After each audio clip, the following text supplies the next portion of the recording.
Our guest today is another familiar face here on Hold 'em Accountable. Kirsten Root is a friend of the show, a returning guest, now the Democratic nominee for Indiana State Senate District 21. When she joined us for the first time, she was still fighting through a contested Democratic primary and introducing herself to voters across a district that stretches through communities with very different identities, priorities, and challenges. Since then, quite a bit has changed. She won the Democratic primary with more than 3/4 of the vote. And on the other side of the aisle, longtime incumbent Jim Buck was defeated by Tracy Powell, meaning that for the first time since 2008, District 21 will have a new state senator. So this is no longer a conversation about whether change is coming to District 21. Change is coming. The question now is what kind of change voters want.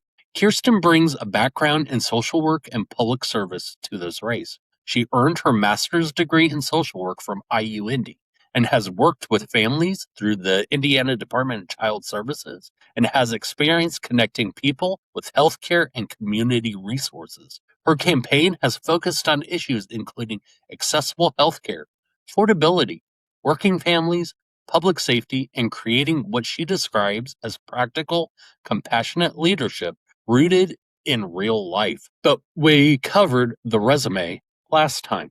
Today, I want to know what has changed, what she has learned during the primary, what she's hearing from voters now, and how she plans to make the case that District 21 should send a social worker to the Statehouse. Kirsten, my friend, welcome back to Hold 'em Accountable. Congratulations on winning the primary. Let's talk about what comes next. Last time we spoke, you were still in the middle of a contested Democratic primary. Now you're the nominee. So before we get into policy and the general election, I want to give you a moment to enjoy that.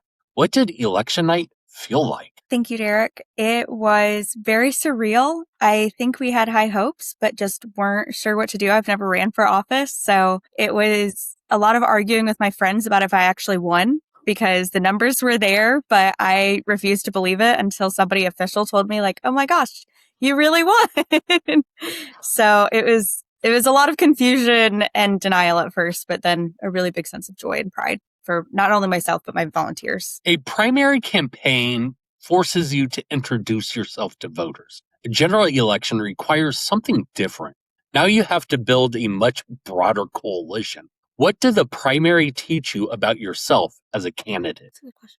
I think the primary taught me that I have a lot more to offer than I thought I did. I think it's really hard going from working in a sector where it's very thankless work to being very public. And it really taught me a lot about how those things have to be marketable. And it's not just myself, but the campaign is a brand, right? So it gave me a lot of experience of figuring out how to talk about things without coming off as like condescending or patting myself on the back.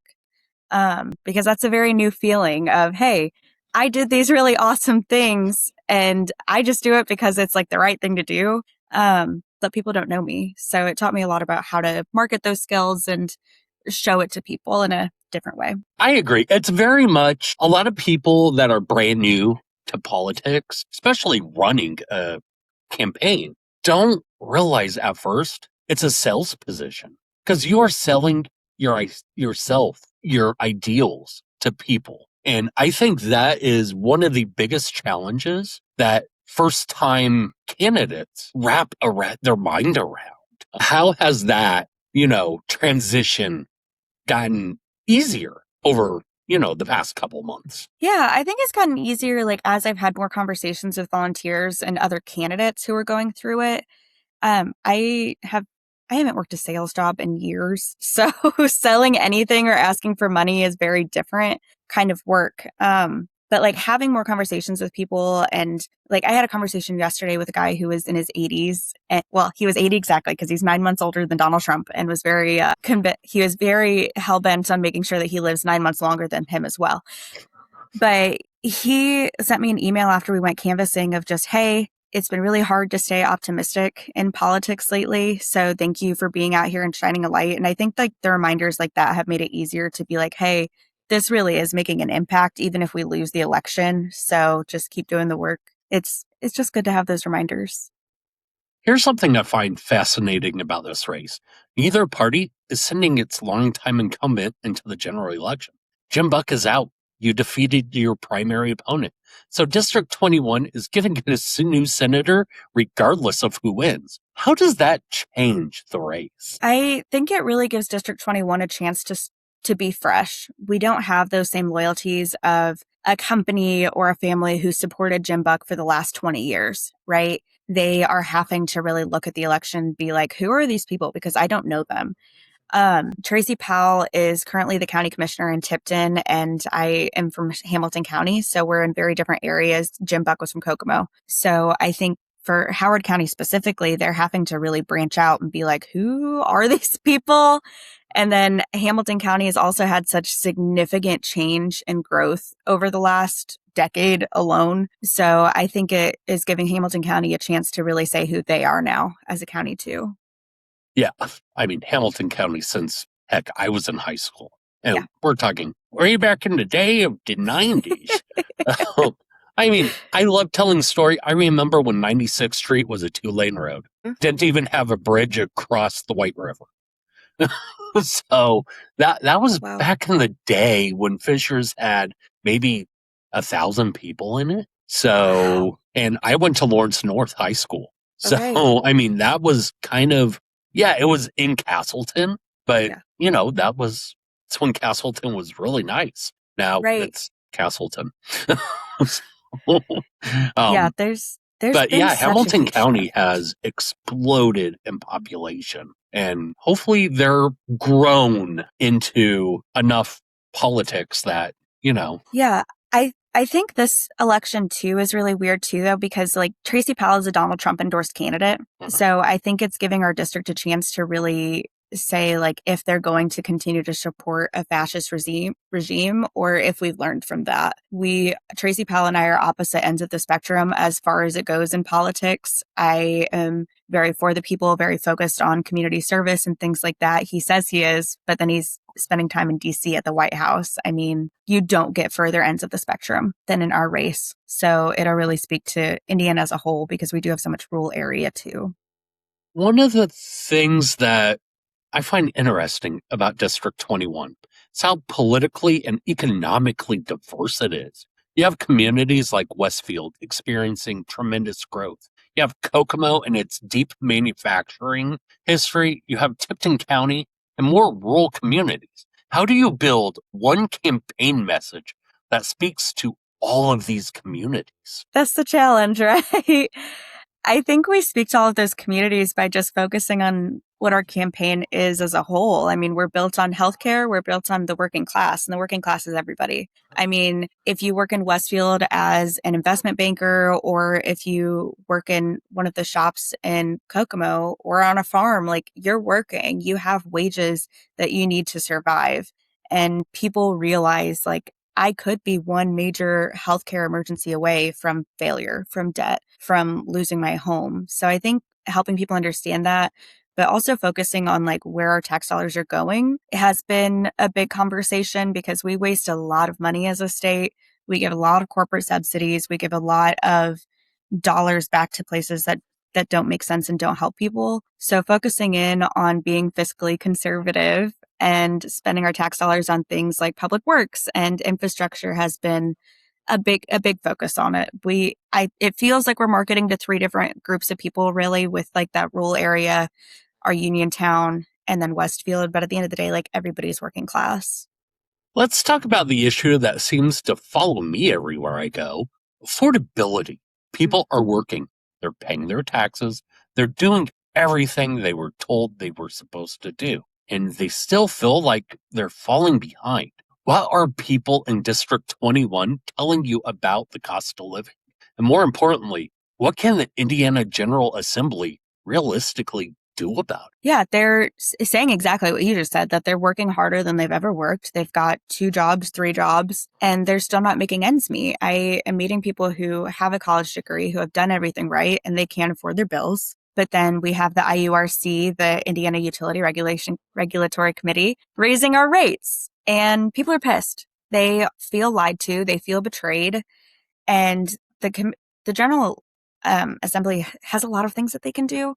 We can make changes to our utility system to where it is fully public services. One thing that I think became more aware of is how much control we have over that. I was at a Tipton City meeting not too long ago, excuse me, and they were talking about their water rates and how their bills are going to go up about $16 between wastewater and regular water. And they did a comparison of all of the surrounding areas. And I live in Sheridan, and our water is $102 because we have a private firm running our water services here, whereas in Tipton, it is $10 or $16, excuse me. So that's a pretty significant difference. So one thing that we can do as an assembly is make sure that our public systems are actually public. We can also go back to small government. So make sure that municipalities are able to do what they can to support local infrastructure. That includes making it so cities are able to have rental caps. They're able to provide funding for people in emergency services. Things like that would make a significant difference. The General Assembly just banned rental caps because places like Carmel and Fishers were trying to implement them because of landlords doing what landlords do and taking advantage of people. So things like that would make a huge difference for people. One of the things that separates you from many candidates is your background in social work. You've worked with people navigating systems that are supposed to help them. And sometimes those systems work. Sometimes they fail spectacularly. What have you seen as a social worker that made you think this problem cannot be fixed from the outside anymore? We need to change the law. So I will be the first to tell you my campaign started on spite of our General Assembly, I think as many people going into office do.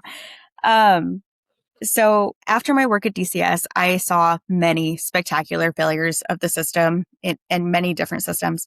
But afterwards, while I was working in my MSW, I was working with our sheriff's department and coroner to develop social work programs because it saves money, it helps people, it would really benefit people to have people who are actually trained to work in crisis on the scene. Not that police aren't, but they have a different job, right? Their job isn't to support domestic violence victims. The coroner's job and their lieutenants, their job isn't to find resources for a grieving parent or for somebody who just lost a loved one. Their job is to deal with the death. So I was working with them closely for about a year and a half. We got these wonderful proposals put together. It was going to save the county a ton of money. And then SB 1, the Senate Bill 1, came through of 2025 and significantly cut how much local communities were going to be able to use their tax dollars. SB 1 2026 followed suit, and they are now losing millions of dollars between the counties that they could be putting towards services. So obviously my program hadn't even got off the ground yet. We were just trying to get to county council to get a vote. But seeing how much work is being put in by the General Assembly to say, look at how good of a job we're doing. We're saving you guys money while simultaneously screwing over the public and taking money out of local communities, moving towards big government. That got me into politics because I was like, okay, you can do everything right. You can get a master's in social work. You can work in the systems, and it doesn't make a difference if the people at the top who are making the decisions about the dollars are saying, we don't think we can afford that, but we can afford to give Walmart $17 million every year at a bare minimum. I want to talk to you about one of your more interesting policy proposals because it's something we didn't have enough time to fully explore during your first appearance. You've proposed creating a Department of Community Safety that would integrate social workers into public safety and preventative services. Walk me through how that would actually work. Yeah, so that is something that is based on exactly what I was just talking about, putting social workers in these jobs. I want to kind of explain. So I know people have an image of what a social worker is. Sometimes that's that lady who took my kids. Sometimes that is the person at the hospital who helped me get health care. But social work is really a job where we've gone through so much bias-y training, and we're focused on social justice, on empowerment, on giving people the tools to do what they need, not just handouts. It is making sure people have the information to be prepared. So the idea behind this department would be to give every county or city the tools, the resources to put a social worker where they would most need it. So in places like Westfield, we have a social worker with our fire department. In Carmel, they have it with the police department. And that's coming from city or county dollars, which can be fluctuating. especially with SB1. But when we take it from the state level, we're saying, hey, these dollars are allocated specifically to prevention work and specifically to having somebody for crisis situations, or better yet, getting people care before they're in crisis. So a law enforcement, they go out, they knock on a door 30 times because the same family is getting noise complaints. Well, let's say their autistic child is having difficulties going to school. And that's why they're getting these complaints, because they're screaming. They are trying to elope. Parents are doing everything they can. They don't have resources. Okay, instead of law enforcement coming out over and over again, let's get a social worker out there. Let's see what we can connect them with. Let's see what preventative tools we can put in place to save them. I don't think the answer is to put a social worker in every police department necessarily, because we have a lot of smaller communities. But on a county level, so like a place like Tipton, does it make sense to have them working out of the sheriff's department? Does it make sense to have them with the fire department? It would be up to the county to determine where these preventative services are best needed and would best serve the community. You've also called for phasing out private prisons in Indiana. I'm going to give you the argument from the other side. They're going to say private companies can operate facilities more efficiently and potentially save taxpayers' money. Why are they wrong? So many reasons. So let me wrap my head around for a second. So when we are paying a private company to do this, they are incentivized to keep these people in prison and for them to go back. We are saying, hey, first of all, we're saying as a government that we don't have the tools to keep people in prison. Well, then we don't have the tools to send them to prison in the first place, because it's our job to oversee this as a whole, right? I mean, our job as the government is to take care of people. And if we're saying they need to be in prison, that's our job to take care of them to begin with. But getting off of that soapbox, as a functioning business, which isn't what a prison should be, but it is, it doesn't make sense for us to contract out because we're paying them to keep these people there. It doesn't make sense for them to keep them out in the future. Sorry, I'm kind of repeating myself here, but they aren't incentivized to help these people get on their feet in the end of things. They want to keep them there. So they're not going to run it in a way that truly benefits them or sets them up for success once they've been released from prison. That's part of it. But also, there's no real control over it. It's the same as with our school systems. We aren't having an accountability there. When it's a private facility, we're saying that they're entrusted with these people's lives and we're taking it out of our control. So we're not overseeing them at all. To change focus here for a minute, Indiana still follows the federal minimum wage of $7.25 an hour. You support raising it. So let me ask you the question every candidate who supports raising minimum wage eventually gets asked. How high should it go? I think at a minimum, I would like to see us go to $17. And I know that sounds extreme from where we are now, but I'm not saying that needs to happen overnight. It would be a phased thing. It would be a phased process. And alongside that, I also want to provide the state a public insurance option, because the pushback is always that small businesses can't afford to pay these prices, right? Well, part of what a small business is doing is they're trying to keep up with healthcare costs, and they can't do that either. It's very expensive. But if we have a public health insurance option that the small business is no longer responsible for, that's a huge function that they're no longer having to pay for. So they are able to pay their employees. And also, I'm sorry, but if you can't afford to pay your employees enough, then you can't afford to have a business. You just can't. Nobody is owed the right to a business, but people are owed the right to a livable wage if they're working 40 hours a week. Healthcare access has been one of the central issues of your campaign. But healthcare access is one of those political phrases that can mean almost anything. What does accessible healthcare actually look like to Kirsten Root? Yeah, this is my favorite question. So healthcare access, you're right. It's one of those trigger words that people love to play with, but it means that it's affordable. It means that anybody can access it. It doesn't matter where you came from. It doesn't matter what your background is. I don't care if you're homeless off the street. Guess what? I don't think you should die just because you can't afford to go to the hospital. Controversial take, but I'll stand 10 toes down on it. So it looks like having access that makes sense for everybody. So for us, my proposal would be expanding the Healthy Indiana Plan. Right now, that is essentially a Medicaid or Medicare program that only gives access to a specific group of people. Do you meet the income limit? Are you poor enough? Essentially, are you disabled enough? I want to expand it to where anybody can access this.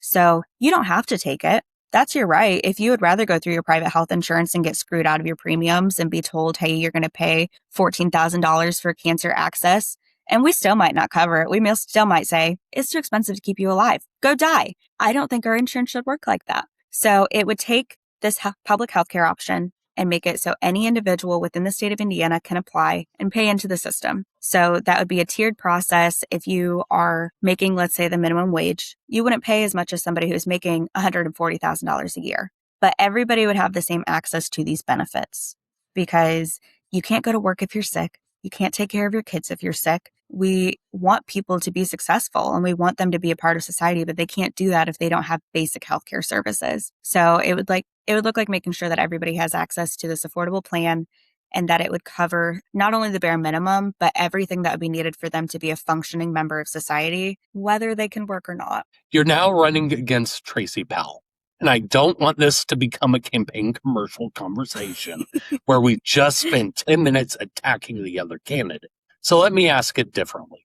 What is the fundamental difference between the future Tracy Powell is offering, District 21, and the future Kirsten Root is offering? I am not going to run a smear campaign against Tracy Powell because, quite frankly, he has ran one for himself by taking an endorsement from Donald Trump. He has made the choice to sell out his campaign, his values to the federal government and to a fascist system. The future that I am offering is one for the people. I am in the streets every single day, meeting with people. I am accessible.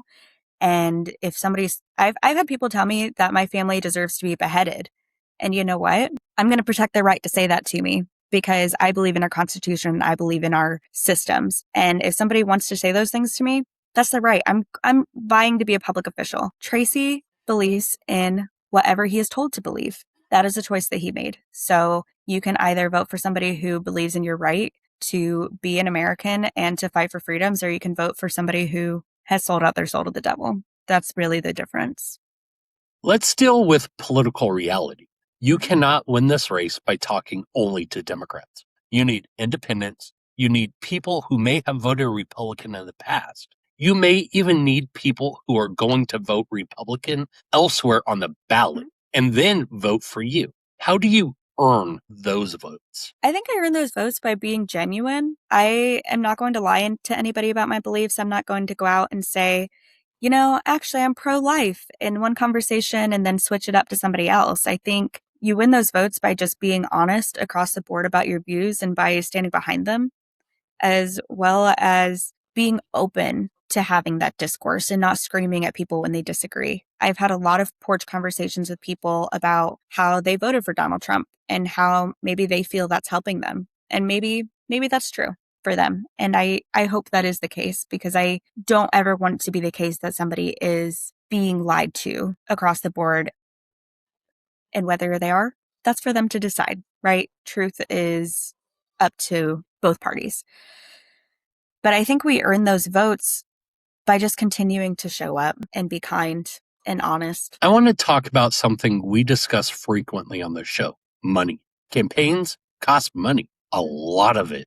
And your opponent comes into the general election with access to significantly more campaign resources. How do you compete financially without allowing fundraising to consume your entire soul? My campaign manager will tell you that I need to be better at fundraising, and that's probably true. But it's just not something I really care about outside of what the bare minimum what I have to do, because dollars aren't going to put me at a state fair. Dollars aren't going to put me on somebody's porch. Showing up every single day is going to be. So every time that I can show up and have a conversation with somebody, that's going to mean a lot more than a commercial that they saw on YouTube.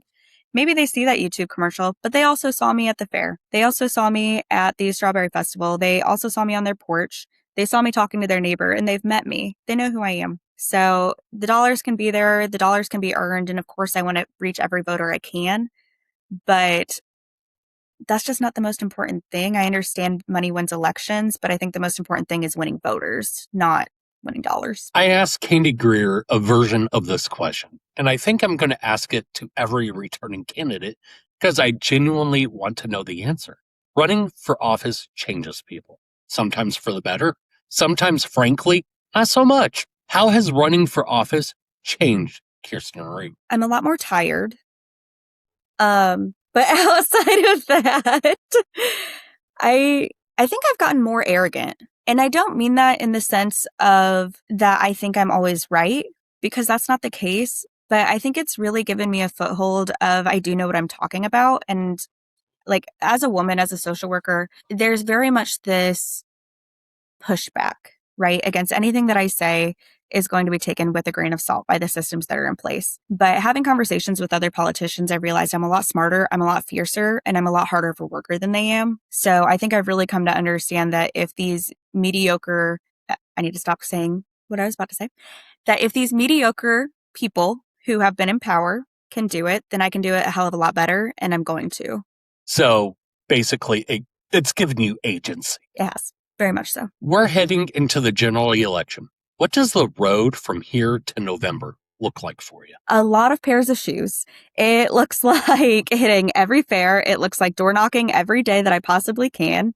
It looks like meeting every voter exactly where I can. Sometimes that's emails, it's interviews like this. It is having conversations every single opportunity that I can and continuing to listen. We just updated my website again the other night because I've been talking to people more about their priorities, and it's a never-ending list of, okay, how can we fix that? And okay, how is this not working for people? So I think it looks like a lot of learning as well. Last time you were here, I asked you the question I ask every first-time candidate. Why you and why now? You answered it. And apparently Democratic primary voters like the answer. So this time I want to ask you something different. You've won a primary. You've talked to voters across the district. You've heard their frustrations. You've seen the political system from a perspective you didn't have when you first announced. What do you understand about District 21 today that you didn't understand in February? District 21 has not been prioritized by not only our state legislature, but our state as a whole. I have been meeting with every public official who's willing to meet with me, with every elected official, with everybody who works in our government, including sheriffs, coroners, public works, literally anybody. I'm happy to have a conversation. And one thing that was really frustrating for me is I keep hearing, I've never heard from Jim Buck. I've never had an elected official come to my office before. I won't throw them under the bus, but at one coroner that I've been working with particularly closely, he told me that he has never had a city councilor, county council, state government ever reach out to him to ask what he needs. And that is infuriating because I have just seen time and time again that these decisions are being made without any sort of conversations happening. I met with a mayor who told me that when SB 1 was being discussed, he was never even contacted. And it was in one of our rural large counties. Are you kidding me? It's a joke at this point how much District 21 has just been not been prioritized and how much our public officials don't listen to the people. So I think I've just learned a lot about how I can do better. Kirsten, thank you for coming back, and congratulations again on becoming the Democratic nominee. The first time you joined us, voters were still getting to know you. You were a social worker making the argument that the experiences you've had helping families navigate broken systems belonged in the Indiana Statehouse. Now the conversation has changed. You've won a primary, you've built a campaign, and you're heading into a general election where voters know one thing for certain. District 21 is getting a new state senator. The question is what kind of senator they want. That decision belongs to the voters. Kirsten, I appreciate your willingness to come back, answer questions, and talk openly about what you've learned, and continue making your case to the people of District 21. Thank you for being a friend of the show. Thank you for joining us again, and I'm sure we'll be talking again somewhere down the road. And to everyone watching and listening here in Indiana, across the country, and around the world, the primary is over. The field is set. Now the real work begins. Over the next several months, candidates will ask for your vote. They will ask you for your money. They'll ask you for your trust. There's nothing wrong with any of that. But if someone wants the power to write our laws, spend our tax dollars, and make decisions that affect our families, we have every right to ask questions first. So stay informed, ask questions, and as always, hold them accountable.